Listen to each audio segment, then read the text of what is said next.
sunscreen, physical and chemical. But nowadays you can see some sunscreen with ingredients both mixed, like physical and chemical both. Why is sunscreen important for us? People always should protect from sun because sun exposure can cause many problems to our skin, particularly free radicals.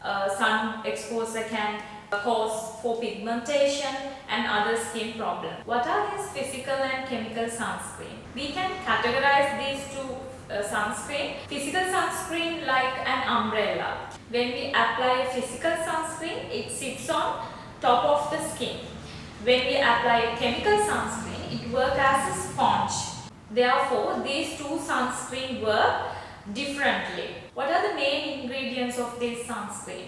Particularly, when you are purchasing a sunscreen, check for the ingredients.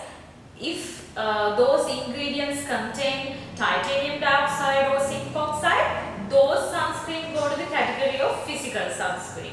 And when you are buying a chemical sunscreen, if you can find ingredients like avobenzene or any other organic compounds, then it goes to the category of chemical sunscreen. But when you are applying a chemical sunscreen, wait for like 20 minutes or 30 minutes to absorb it to the skin, because when we apply a physical sunscreen, it works as an umbrella and it remits UV rays. When we apply a chemical sunscreen, as I said before, it works as a sponge. It absorbs to our skin and also it absorbs UV rays and it protects UV rays absorbed to our cells or the skin. That's how it works. That is the two types of sunscreen that we can find in the market. And I know you have heard many times about this SPF factor. What it means? SPF means sun protection factor. You can find SPF 50, 30 or the 50 or above than that many products in the market. So what it does? SPF determines how you can protect from sunburning. How we are calculating this? It takes 10 minutes time to burn when we are under sun. So when we are calculating this SPF factor, let's say your sunscreen is SPF 30, then when we are using SPF 30 sunscreen, when it comes to the SPF factor, what happens is you can multiply that 30 from the 10 minutes because that's the protection it will give to you. It means it gives 300 minutes protections to you.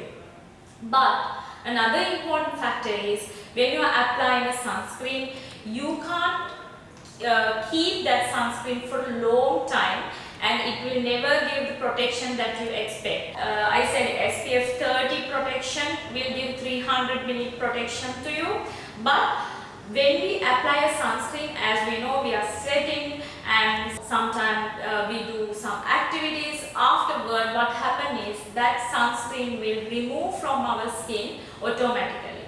So what we have to do is always we have to reapply the sunscreen. Otherwise, it will never give the protection that we expect. That is another important factor that people not pay attention. They think that sunscreen will give the protection all day. Let's say if we apply in the morning, they don't reapply it or they don't wash their face and reapply the sunscreen. So what you should focus is when you are using a sunscreen, maximum after 2 hours or after 3 hours, you have to remove the sunscreen that on your face and reapply it. Using your sunscreen correctly, it will give maximum protection from the UV broad spectrum, particularly from UVAs, UVBs. Therefore, when you are purchasing a sunscreen, always check for ingredients. I'm not telling that physical sunscreen better than the chemical or chemical better than the physical. Whatever the sunscreen you are choosing to use, always check for the SPF factor and always reapply it when you are under the sun. My last advice is use any type of sunscreen to protect your skin, because country like us, we exposed to the sun most of the time. And also it gives you very bad effects on your skin. We have experienced it in our industry. Therefore, what is my opinion is to use sunscreen in your day-to-day life. Other than all these skincare products you are using, most important product is your sunscreen. So keep your sunscreen inside your bag always. Thank you, and let's meet again with another video.